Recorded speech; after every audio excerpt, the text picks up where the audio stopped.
Bom, boa noite mais uma vez. A graça e a paz do Senhor seja sobre a sua vida.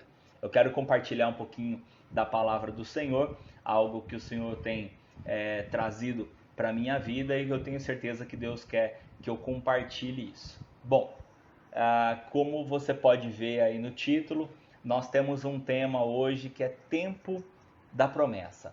Tempo da Promessa. Bom, nós sabemos que a palavra do Senhor ela é recheada de promessas, né? Existem muitas promessas para mim e para você, para todos os filhos e filhas de Deus, para todo o povo do Senhor. Existem muitas promessas.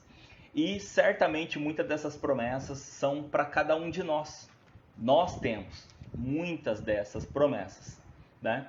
Bom, mas uma coisa que nós devemos observar é que as promessas do Senhor, elas sempre são acompanhadas de algumas ordenanças de Deus. Deus quer abençoar o seu povo, mas Deus, ele exige, como Deus, que o seu povo esteja junto com ele, né?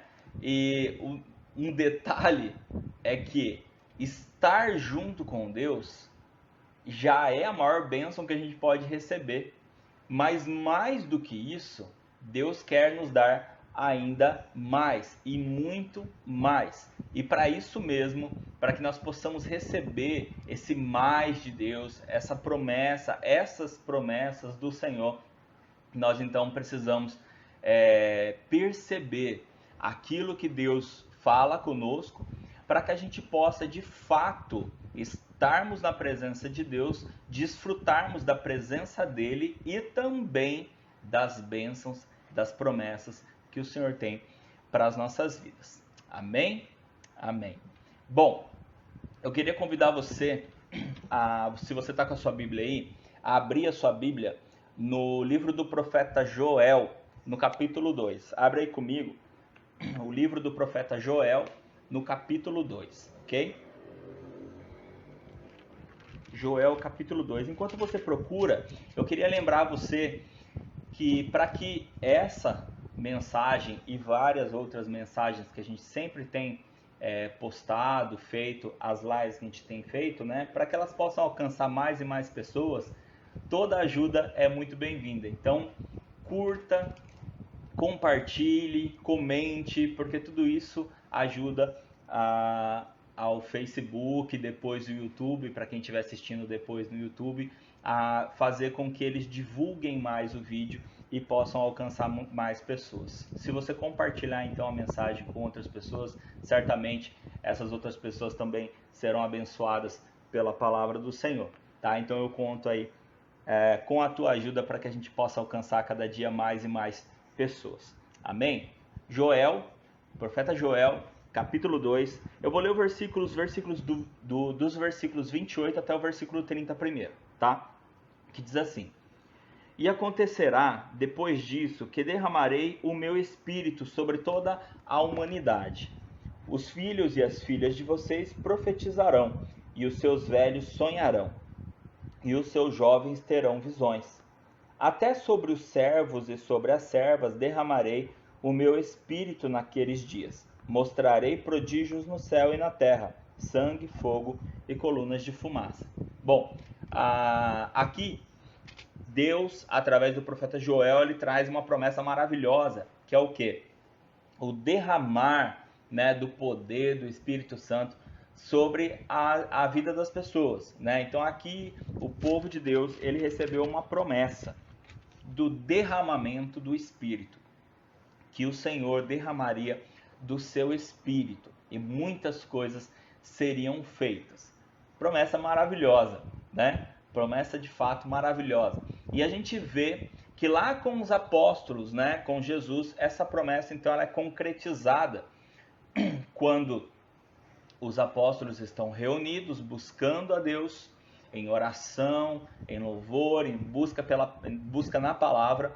Então Deus derrama sobre eles do poder do Espírito Santo. Então eles foram cheios do Espírito Santo e receberam o poder do Espírito Santo, e ali o Espírito Santo começou a trabalhar na vida deles. Não somente naquele momento, né, que é o do Pentecostes, como nós conhecemos, mas a partir dali, né, primeiramente pelos apóstolos e por consequência a Igreja de Cristo, né, ela então recebe o Espírito Santo, e o Espírito Santo vem com poder e vem com glória, né, manifestando na vida das pessoas, dos servos e servas de Deus, e através da vida dos servos e das servas do Senhor. Ou seja, eu e você hoje. Os apóstolos no passado, nós hoje. Temos então essa promessa que começou então a ser concretizada ali, realizada ali com os apóstolos, e ela existe então até hoje nas nossas vidas. Bom, se nós pegarmos ali no comecinho de Atos, quando a gente vê ali falando a respeito do Pentecostes e da descida do Espírito Santo sobre a vida deles, a gente vai ver ali então um cumprimento da promessa do Senhor que derramaria o Espírito Santo sobre a vida do seu povo, e que muitas coisas seriam feitas a partir disso, né? E de fato muitas coisas começaram a acontecer a partir disso, né? Primeiro, como eu disse, primeiramente através da vida dos apóstolos e por consequência na vida de muitas outras pessoas, né? Dos discípulos até os nossos dias. Deus continua fazendo, Ele continua realizando nas nossas vidas. Ele continua derramando do seu Espírito e Ele continua nos enchendo do seu Espírito e nos concedendo poder. E através disso, não só essa promessa, mas muitas outras promessas do Senhor acontecem na nossa vida. Bom, mas vamos a alguns detalhes, né? Porque não é tudo assim lindo e maravilhoso. É claro que com Deus porém com a gente não é, porque nós de fato temos sérios problemas, né? Nós temos sérios problemas de andarmos em obediência, nós temos sérios problemas de ficarmos de fato sempre ali fiéis ao Senhor e àquilo que Ele nos propõe. O ser humano, a humanidade, tem sempre aquele lado em que quer pender para cair, quer pender para se desviar, ou mesmo que não caia ou se desvie, muitas vezes não mantém a mesma fidelidade a Deus que Deus tem conosco, né? Nós sabemos que Deus é fiel, né? E a fidelidade do Senhor não depende da nossa fidelidade, né? Independente de nós sermos ou não fiéis, Deus permanece fiel. Só que Deus, Ele é fiel à sua palavra. E Ele diz lá em Gálatas capítulo 6, um versículo até de certa forma pesado, né? Mas Gálatas capítulo 6, versículo 7 diz assim: não se engane, de Deus não se zomba, pois aquilo que a pessoa semear, isso também colherá. Então, a fidelidade de Deus, ela se aplica à sua palavra, e a sua palavra diz que nós colhemos aquilo que nós plantamos. Ou seja, Deus, ele é sempre fiel, e ele disse assim: se você fizer coisas boas, você vai colher coisas boas. Se você fizer coisas ruins, você vai colher coisas ruins. Ou seja, se você quiser ser fiel, bom para você. Se você não quiser ser fiel, é ruim para você. Deus vai continuar sendo fiel. E Ele é fiel quando acontece coisas boas conosco, e Ele é fiel quando não acontece coisas boas conosco. Porque a fidelidade dele é com relação à sua palavra. É com relação à palavra dele.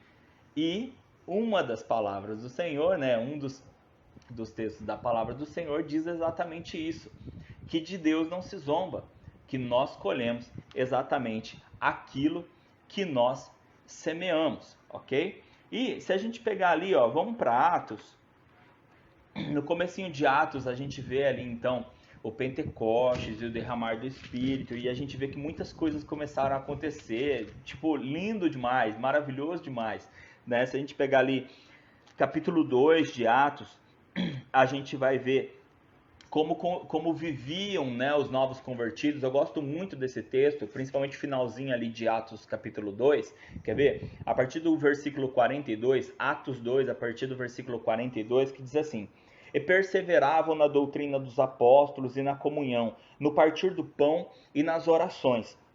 Em cada alma havia temor, e muitos prodígios e sinais eram feitos por meio dos apóstolos. Todos os que criam estavam juntos e tinham tudo em comum. Vendiam as suas propriedades e bens, distribuíam entre todos, à medida que alguém tinha necessidade. Diariamente perseveravam unânimes no templo, partiam pão de casa em casa e tomavam as suas refeições com alegria e singeleza de coração, louvando a Deus e contando com a simpatia de todo o povo. Enquanto isso, o Senhor lhes acrescentava dia a dia os que iam sendo salvos. Gente, que trecho da Bíblia maravilhoso! Se você ler esse trecho aqui, você vai falar assim, que gente, que igreja incrível! Né? É a igreja dos meus sonhos, né? Porque o texto aqui ele não traz um problema, ele não traz um defeito, tá tudo lindo e maravilhoso, tá tudo perfeito, né? Tá todo mundo ali, como ele começa dizendo, e perseveravam na doutrina dos apóstolos, né? Eu já fico imaginando assim, um pastor lendo isso, né? e aqui o versículo já começa assim, que as pessoas, que a igreja perseveravam na doutrina dos apóstolos. Ou seja, significa, trazendo para os nossos dias atuais, é como se dissesse assim, e a igreja, ela está perseverando ali na palavra que o pastor está colocando, naquilo que o pastor está dirigindo, naquilo que o pastor está guiando. Né? Então eu já me coloco aqui como pastor, eu já vou me colocar aqui bem no meio desse primeiro versículo, né? Porque é como se estivesse dizendo que a igreja está perseverando nos ensinamentos do pastor, né? Que é de fato o que está dizendo aqui no primeiro versículo. Então, assim, um pastor lendo isso, né, e pensando assim nos dias atuais, falar assim, nossa, que coisa maravilhosa, né? A igreja então ali perseverando naquilo, nos ensinamentos que estão sendo dados, né? Então, e se a gente continuar, a gente vai vendo assim, gente, que igreja redondinha, né? Que igreja redondinha, que igreja linda, né? Porque ela já começa dizendo que eles estão ali perseverando na doutrina, ou seja, perseverando nos ensinamentos, né, naquilo que os apóstolos estavam ensinando, eles estão perseverando ali e vai continuar dizendo que eles estão compartilhando o pão, que eles estão compartilhando as coisas da sua vida, tudo na verdade, né? Tá dizendo ali que eles estavam vendendo os seus bens, as suas propriedades para dividir com quem tinha necessidade, com quem não tinha, que eles estavam unânimes na igreja. Então, quando a gente pega esse trecho aqui de Atos capítulo 2, do versículo 42 até o versículo 47, a gente pensa assim, uau, uau, né? Eu tenho certeza que muitos pensam assim, quem dera hoje, né, a igreja, quando eu digo a igreja, eu estou falando a igreja de Cristo, né? Quem dera a igreja de Cristo estivesse assim, né, como naquele tempo. Bom, vamos pensar aqui. É muito gostoso, de fato, ler isso daqui e, de fato, é uma meta a ser buscada. De fato, esse texto, esse trecho, ele traz uma meta a ser buscada pela igreja. Uma igreja que quer a promessa de Deus sobre a sua vida. Né? Ou é a igreja que está buscando a promessa de Deus sobre a sua vida, já que hoje nós estamos falando justamente disso, né? Do tempo da promessa. Um povo de Deus, uma igreja de Cristo, que está em busca da promessa de Deus, do tempo da promessa. De fato, ela precisa buscar isso que nós acabamos de ler como uma meta para a sua vida, como uma meta para a sua vida. Lembrando que igreja não é o templo, igreja não é uma placa, não é um nome, igreja somos nós, sou eu e é você, né? É a busca minha, busca sua, busca pessoal para estarmos vivendo dessa forma com que nós acabamos de ler. Bom, mas pastor, então estava tudo lindo e maravilhoso ali? Bom, de fato, quando Lucas escreve a respeito desse tempo, as coisas estavam caminhando e caminhando muito bem. Tanto é que no versículo 47, no finalzinho, a gente vai ver ali que então o Senhor, né, Jesus estava acrescentando, todos os dias estava acrescentando salvos ali à igreja, né? Só que se a gente for um pouquinho para frente, a gente vai ver que, como eu disse agora há pouco, né, anteriormente, o ser humano ele tem uma tendênciazinha a relaxar.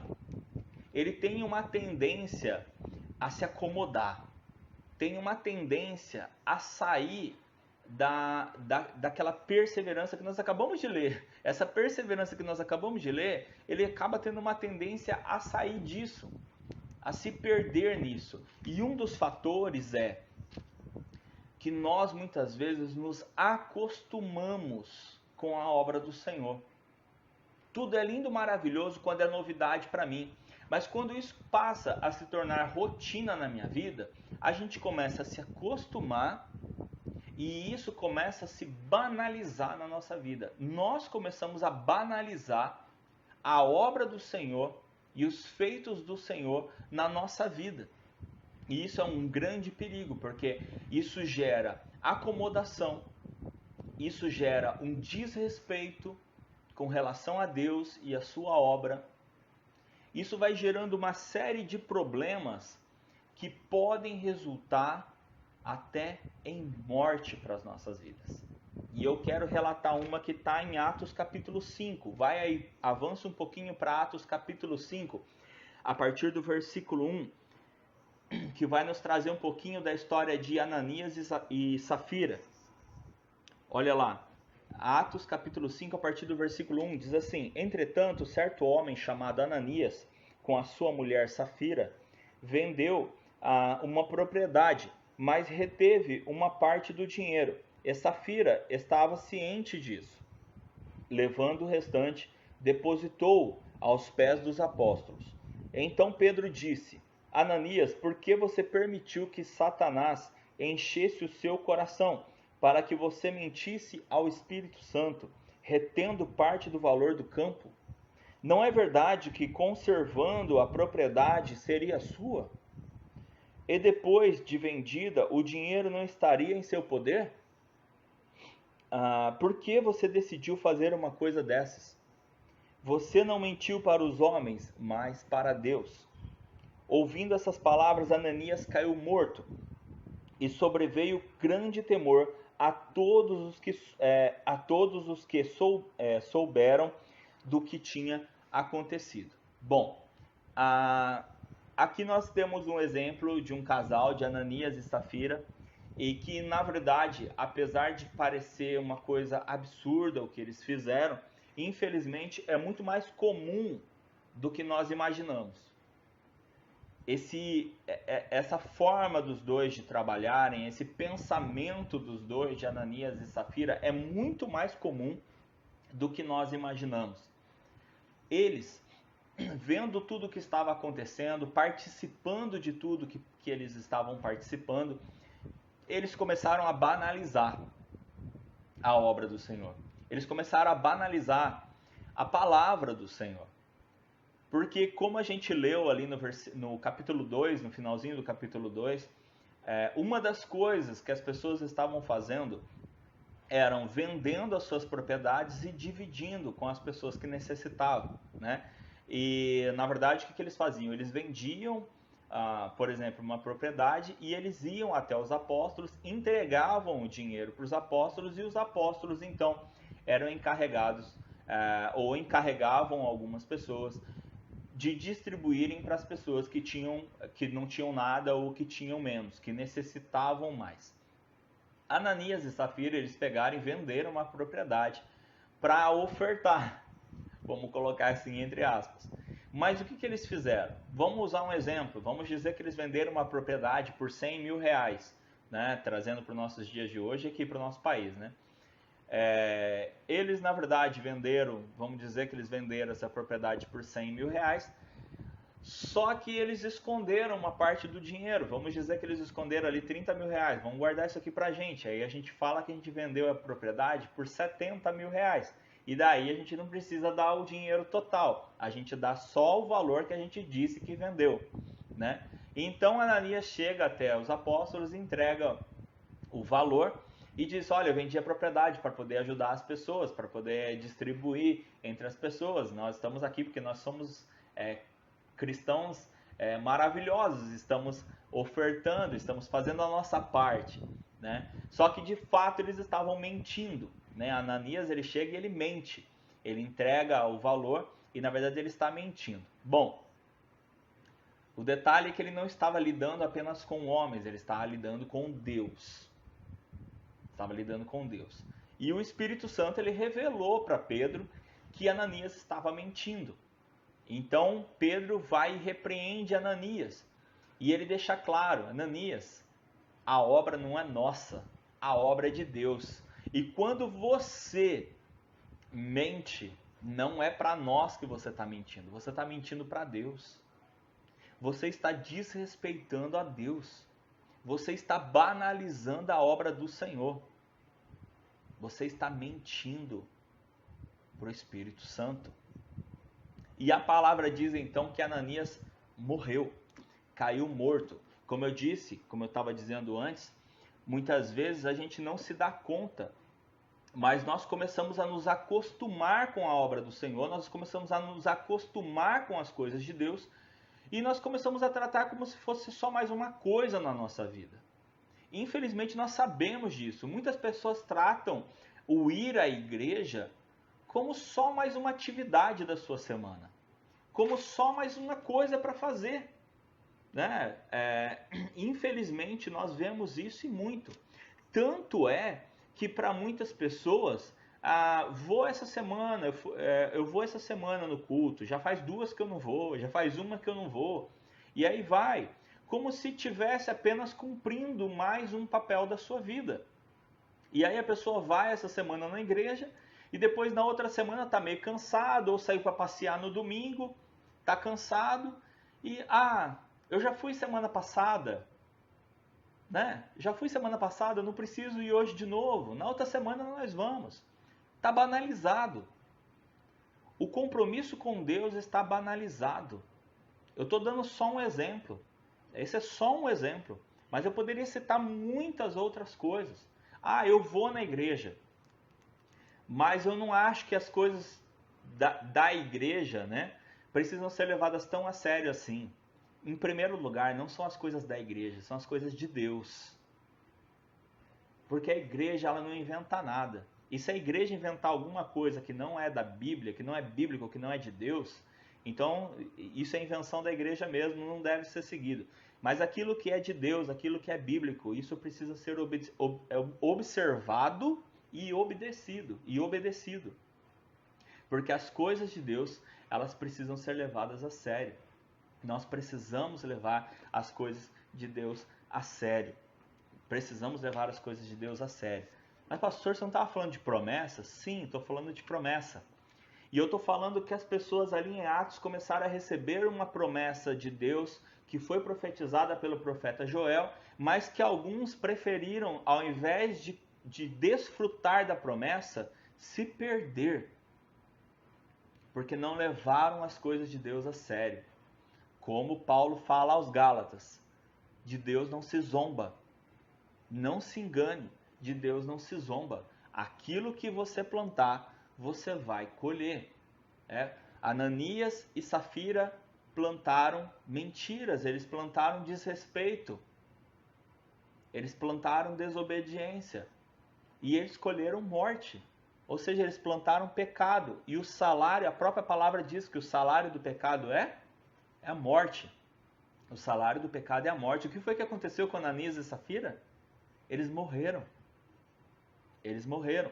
A gente já leu o trecho em que Ananias morre, mas se nós continuarmos lendo o texto, nós vamos ver que ali no trecho da Bíblia, se a gente continuar ali em Atos capítulo 5, vai dizer que 3 horas depois que Ananias chegou ali, mentiu para os apóstolos e Pedro falou: você não está mentindo para nós, você está mentindo para o Espírito Santo. E aí Ananias morreu. 3 horas depois, Safira chegou no templo. Então Pedro vai e pergunta para Safira: Safira, o valor que vocês venderam a propriedade foi tal? Qual foi o valor que vocês venderam? E ela confirmou o valor, mas ela confirmou o mesmo valor que Ananias deu, ou seja, ela mentiu. Ela mentiu também. Então Pedro vai e indaga ela: por que vocês combinaram de mentir? Por que vocês combinaram de mentir? Por que vocês estão desrespeitando Deus? Então a palavra diz que Safira também morreu. Imediatamente, a palavra diz que imediatamente Safira morreu. Morreu também. Então, nós vemos aqui um exemplo em que um casal que estava vendo e vivenciando as promessas de Deus, mas caíram no erro de se acostumarem com as coisas de Deus. Caíram no erro de banalizarem as coisas de Deus. E aí então começaram a desrespeitar a obra do Senhor, não levar a sério a obra do Senhor. Nós precisamos levar a obra do Senhor a sério. Nós precisamos levar a obra do Senhor a sério. Eu vou voltar lá para o texto de Joel. Era algo que eu ia trabalhar no começo, mas eu deixei agora para o final, depois da gente citar esse exemplo de Ananias e Safira, justamente para ver a questão da seriedade. Porque a promessa de Deus, ela não foi simplesmente lançada ali pelo profeta Joel. Se você ver lá, nós lemos Joel capítulo 2, do versículo 28 ao versículo 30, aonde traz ali a promessa do derramamento do Espírito. Mas se nós vermos ali o capítulo 2, e se você ver desde o início do capítulo 2, nós vamos ver uma sequência de coisas que aconteceram. Uma sequência de coisas que aconteceram até chegar na promessa do derramamento do Espírito. Nessa promessa. E algumas coisas que diz ali, no capítulo 2, começa falando a respeito do dia do Senhor, depois vai falar sobre a misericórdia do Senhor, depois vai falar da compaixão do Senhor, até chegar à promessa do derramamento do Espírito. O profeta Joel, ele vai trazendo uma sequência de coisas em que Deus vai trabalhando a vida deles, para que eles possam chegar à promessa.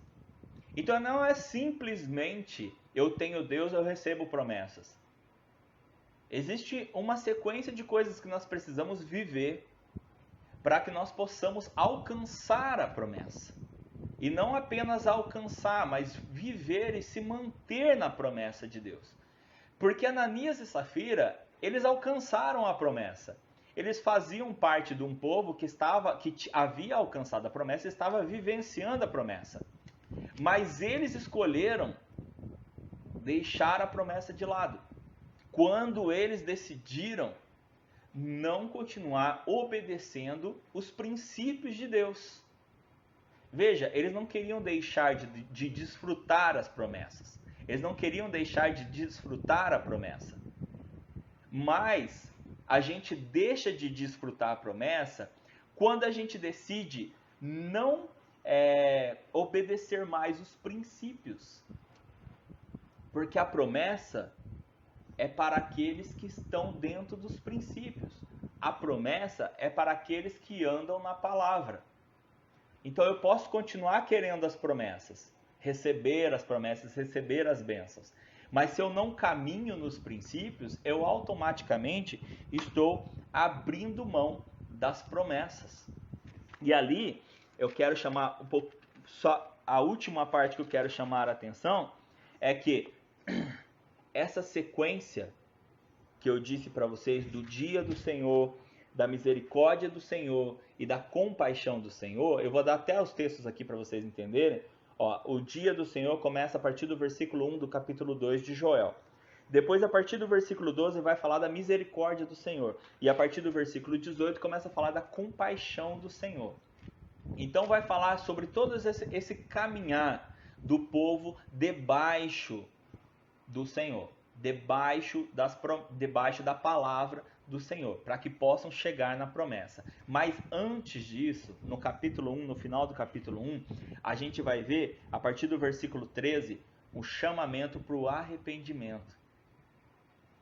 A primeira coisa que Deus faz através da vida do profeta Joel é chamar o povo ao arrependimento. Em primeiro lugar, gente, nós precisamos de arrependimento. Nós precisamos nos arrepender dos nossos pecados, nós precisamos nos arrepender da vida que nós estamos levando. Depois nós precisamos entender que o Senhor precisa ser respeitado, que o Senhor precisa ser observado, que nós precisamos observar a palavra do Senhor, os preceitos do Senhor, os princípios do Senhor, que é o que trata ali a primeira parte do capítulo 2, que é o dia do Senhor.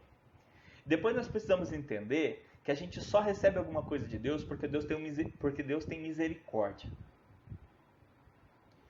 Ele nos chama ao arrependimento, ele nos chama a ter um compromisso com Deus. Depois ele diz assim, olha, mas vocês só vão conquistar alguma coisa porque Deus tem misericórdia.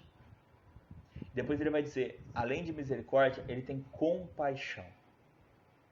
Vocês não vão sofrer o mal que vocês deveriam sofrer, nós, não vamos sofrer o mal que nós deveríamos sofrer, porque Deus tem misericórdia. Agora, mais do que isso, Deus tem compaixão. Então ele quer abençoar, mesmo que nós não mereçamos nada, ele quer nos abençoar. Mas nós temos que nos lembrar, em primeiro lugar, do arrependimento, em segundo lugar, do compromisso. E aí então, entender que Deus é misericordioso e que Deus tem compaixão, para entendermos então que nós temos uma promessa dada por Deus para as nossas vidas. Nós temos uma promessa de Deus dada por Ele para as nossas vidas. Mas nós temos que lembrar que nós precisamos levar as coisas de Deus a sério. Nós precisamos lembrar que nós precisamos ser verdadeiros, sinceros. Lembram? Ananias e Safira, eles mentiram. Nós precisamos lembrar que nós precisamos ser sinceros. Pedro disse assim, o problema não foi vocês terem reservado uma parte do dinheiro. A propriedade era sua. Você não precisava nem ter vendido se você não quisesse. Ela era tua. Nós lemos isso. Pedro falou assim, se você não vendesse, ela era sua. Você nem precisava ter vendido. Você não tinha obrigação de ter vendido. Mas se você vendeu e você trouxe aqui, o problema foi que você mentiu. O problema foi que você mentiu. Isso demonstra o seu desrespeito. Isso demonstra a sua desobediência. Isso demonstra como você banalizou Deus na sua vida. Irmãos, não se acostume com a obra de Deus. Não se acostume com a missão que Deus te deu. Não se acostume com o chamado de Deus para a sua vida. Porque se você se acostumar, você vai começar a banalizar a obra de Deus na tua vida. E você vai começar a banalizar o teu serviço para com Deus. As coisas nunca começam grandes, elas sempre começam pequenas. E nós começamos muitas vezes a banalizar as coisas de Deus de forma pequena. Deixando um compromisso aqui, deixando outro compromisso ali, deixando de fazer uma coisa aqui, deixando de fazer uma coisa ali que nós poderíamos fazer. Lembra, a nossa live é prioridade. Nós falamos sobre prioridade. Deus nunca disse que você teria que deixar de viver. Pelo contrário. Ele disse o seguinte, se você quiser viver de verdade, essa vida é com Deus no centro da sua vontade. É Deus no centro da sua vida. É a vontade de Deus se manifestando em você. Você não precisa deixar de viver. Pelo contrário, você só vai começar a viver de verdade quando Deus for a prioridade da sua vida, quando de fato as coisas de Deus forem levadas a sério por você, para que a gente não venha colher consequências más pelas nossas más atitudes. Amém? Lembre-se que Paulo falou aos Gálatas, capítulo 6, versículo 7. Não se engane, de Deus não se zomba. Aquilo que a gente plantar, a gente vai colher. O povo que buscou o Senhor em verdade, como nós lemos ali no capítulo 2, versículo 42 a versículo 47 de Atos, o povo que vivia em unidade, o povo que vivia buscando, o povo que obedecia a palavra que era dada pelos apóstolos, esse povo estava prosperando, esse povo estava crescendo e Deus estava acrescentando. Mas quem decidiu viver por conta própria, quem decidiu dizer não, quem manda nas minhas coisas, quem manda no meu dinheiro sou eu, colheu as consequências. Quem decidiu dizer quem manda na minha vida sou eu, colheu as consequências. Eu dei um exemplo de Ananias e Safira, mas a gente sabe, tem muitos outros. Tanto na Bíblia quanto aqui que a gente pode presenciar, que a gente presenciou no nosso dia a dia. Com certeza você conhece pessoas.